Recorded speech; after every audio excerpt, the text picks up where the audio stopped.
Ya, selamat pagi. Assalamualaikum warahmatullahi wabarakatuh. Saya ucapkan dari Bintaro, ya. Part kedua dari pembahasan sebelumnya di hari terakhir tahun 2024 ini dan hari terakhir bulan Jumadil Akhir 1446 Hijriah, karena petang nanti kita secara resmi akan memasuki bulan Rajab 1446 Hijriah. Jadi kita mengawali tahun 2025 dengan bulan Rajab, ya. Seringkali kita berdoa pada Allah, Allahumma barik lana fi Rajab wa Sya'ban wa balighna Ramadan. Artinya, ya Allah, Allahumma barik lana, berkahilah kami semua fi Rajab wa Sya'ban, di bulan Rajab dan bulan Sya'ban, wa balighna Ramadan, dan sampaikanlah kami kepada bulan Ramadan. Itu selalu tuh diajar oleh guru-guru kita, oleh para alim ulama kita, doa seperti itu. Tujuannya agar kita pada saat-saat menanti bulan Ramadan itu diberi umur sama Allah, diberi kesempatan untuk menyambut bulan Ramadan dengan umurnya ada, dengan sehat walafiat, dengan banyak hal-hal baik yang lain. Makanya kenapa guru-guru kita selalu mengajar doa seperti yang tadi, ya. Nah, kembali lagi ke yang tadi, ya. Tadi kan sampai kita kalau seandainya, oh iya, nggak ada sebenarnya di dalam Islam itu pemajakan. Lah ini kan karena gini teman-teman, ya. Karena ketika rezim Soeharto tadi, yang tadi saya mau sampaikan di part pertama, cuma karena waktunya udah habis, ya.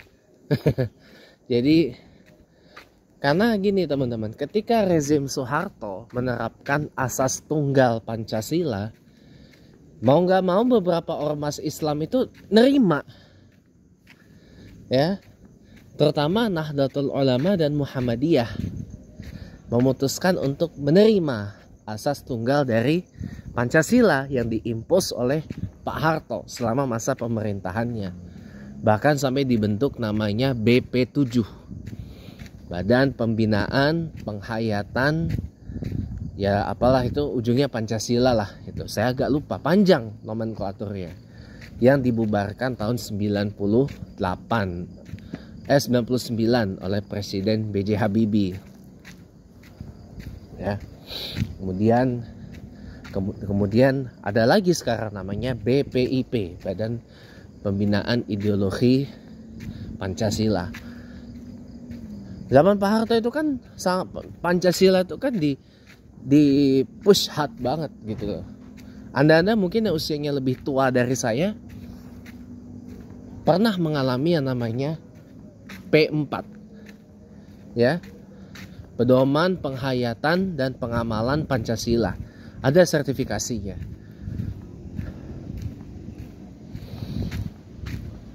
P4 sertifikat wajib itu diikuti kalau dulu ada di SLA PIP di sana tuh di Cibinong, sekarang udah jadi SMA Negeri 1, dan satu lagi di Gedung Pancasila di Kemenlu, Kementerian Luar Negeri, dan satu lagi di Mabesnya BP7 yang sekarang juga bagian dari Kemlu, Kementerian Luar Negeri, Gedung Garuda namanya, ya Pak, di Gedung Garuda sekarang namanya. Itu dulu Mabesnya BP7 di Kementerian Luar Negeri itu.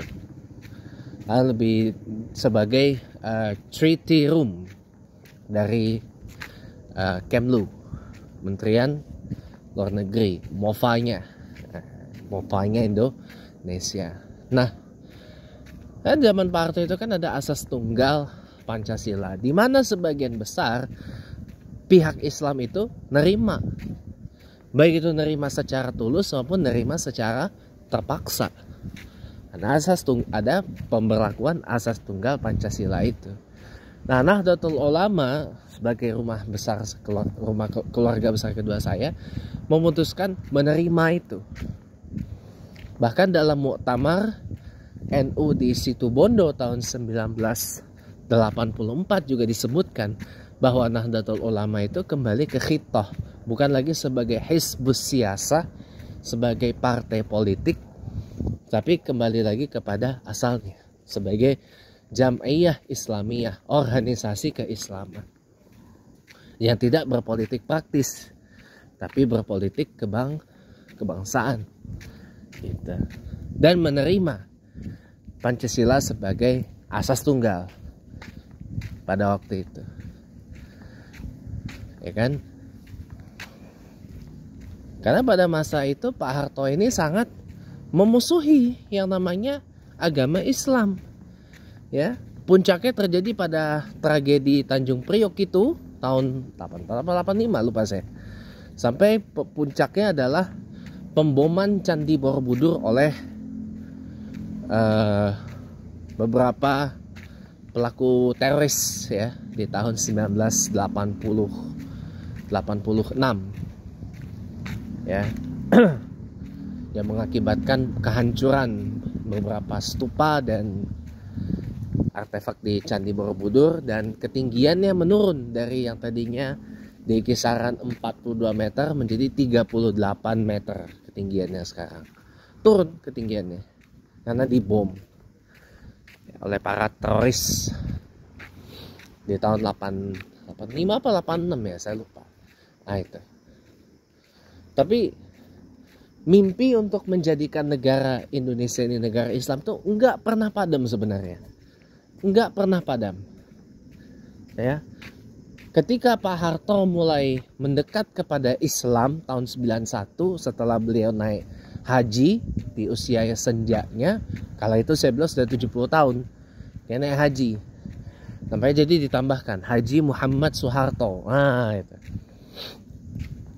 Mulai itu mendekat dengan tokoh-tokoh Islam, membentuk seperti ICMI, Ikatan Cendekiawan Muslim Indonesia, kemudian bentuk lagi namanya Iftihar, ya, dan masih banyak lagi, HMI, dan masih banyak lagi, ya,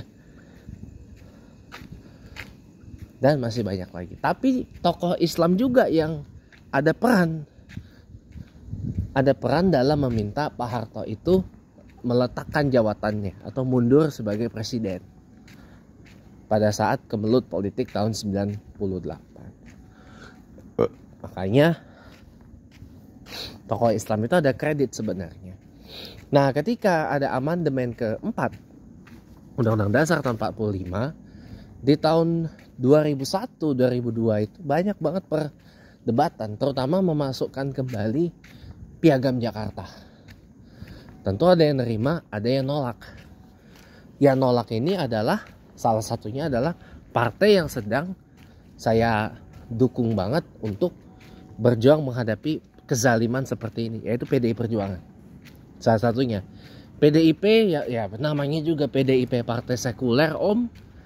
Ya PDIP partai sekuler jelas menolak lah pengembalian Piagam Jakarta. Bagaimana sih? Wong DNA-nya aja DNA sekuler, ya kan? Ya, DNA PDIP itu partai sekuler. PDIP itu adalah penerus dari PDI yang terlahir tahun 73 sebagai fusi dari 4 partai. Salah satunya ada saya PKI, ada Murba, Musyawarah Rakyat Banyak, Parkindo, Partai Kristen Indonesia, dan Partai Katolik. Ya bagaimana kalau orang partai yang lahir dari fusi sekuler, fusi partai kiri, fusi Partai Kristen bisa ngedukung Piagam Jakarta? Kan mustahil gitu loh. Iya kan? Pak, tapi kan PNI, partai yang didirikan Bung Karno, kan juga berfusi ke dalam PDIP. Iya, PNI itu dibubarkan udah lama sekali, keles. PNI itu udah dibubar lama banget. Ya. Sampai sekarang masih banyak tuh jelmaannya PNI itu. Partai Nasional Indonesia. PNI itu waduh. Udah bubar lama, keles. Iya. Ya, tapi dianggapnya PNI itu adalah partai yang juga ikut dibaurkan, difusikan dengan PDI, sehingga jadi PDIP sekarang. Ya bagaimana orang partai yang seperti itu aja bisa ngedukung Piagam Jakarta, kan mustahil gitu loh. Ya tapi sekarang aja PDIP mulai merapat ke arah politik Islam itu, biar nggak di framing seperti tadi barusan saya sebutkan gitu loh. Saya ini termasuk orang yang getol nge-framing loh PDIP itu partai sekuler, partai yang nggak begitu kepengen Islam itu identitasnya ditonjolkan di Indonesia dan sebagainya gitu loh. Tapi karena PDIP itu prinsip politiknya kuat, ideologi dan posisi politiknya kuat, itu yang mendapat simpati dari saya. Hal justru berbeda dengan partai Islam kayak P3, P3 itu fusi juga dari partai Islamnya, tapi saya bilang Ka'bahnya udah nggak suci lagi, ya udahlah saya tinggal aja. Nggak apa-apa saya dibilang antek banteng atau gimana. Dan daripada saya ngebokin Ka'bah yang sudah nggak suci lagi, bagaimana? Iya. Dan lebih baik saya memperbaiki. Ingat loh ya, kalau sesuatu itu rusak, kita nggak bisa hanya sekedar memperbaiki dari luar. Kita harus masuk ke dalam untuk bisa memperbaiki sesuatu yang rusak itu. Dan itu yang akan saya lakukan ketika nanti saya insya Allah gabung dengan PDI Perjuangan di hari-hari yang akan datang. Apa yang rusak, apa yang menjadi harus diperbaiki, itu akan saya bantu untuk perbaiki. Terutama untuk yang menyangkut dengan keislamannya, itu harus dibenerin. Ya. Gitu teman-teman. Jadi ya salah satunya PDIP nolak. Yang surprise-nya NU dan Muhammadiyah juga nolak Piagam Jakarta. Nah pada saat itu P3 masih waras. P3 dukung Piagam Jakarta untuk dipasang lagi. Waktu itu P3 masih waras, masih sehat. Sekarang ini aja yang saya bilang Ka'bahnya udah gak suci lagi. Dawong ya Islam nggak kuat itu Islamnya. PKS pun kalau PKS enggak, PKS malah mengusulkan Piagam Madinah. Ya, Piagam Madinah. Ya. Itu sebenarnya istilah. Maksudnya itu ya kita sebagai umat Islam harus bisa memberikan perlindungan dan hak bagi yang di luar Islam untuk beribadah. Makanya disebut itu Piagam Madinah gitu.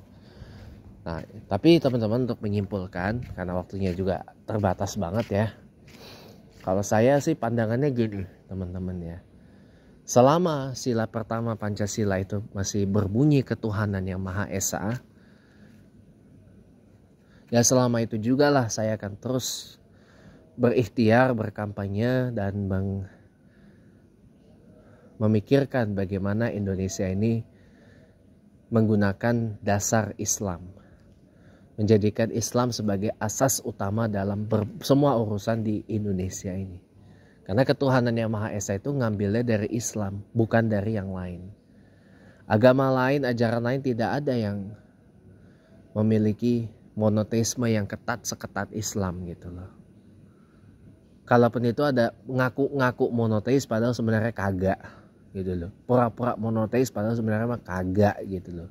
Kalaupun dia ya terpaksa monoteis gitu loh, supaya nggak bertentangan dengan sila pertama ketuhanan yang Maha Esa. Tapi kalau kita artikan yang sebenarnya ketuhanan yang Maha Esa itu adalah Indonesia adalah negara yang hanya menyembah pada satu Tuhan, Allah Subhanahu Wa Taala. Selama ketuhanan yang Maha Esa masih jadi sila pertama Pancasila, selama itu juga saya akan terus berikhtiar untuk memperjuangkan Indonesia ini menganut dasar dan asas Islam. Wassalamualaikum warahmatullahi wabarakatuh.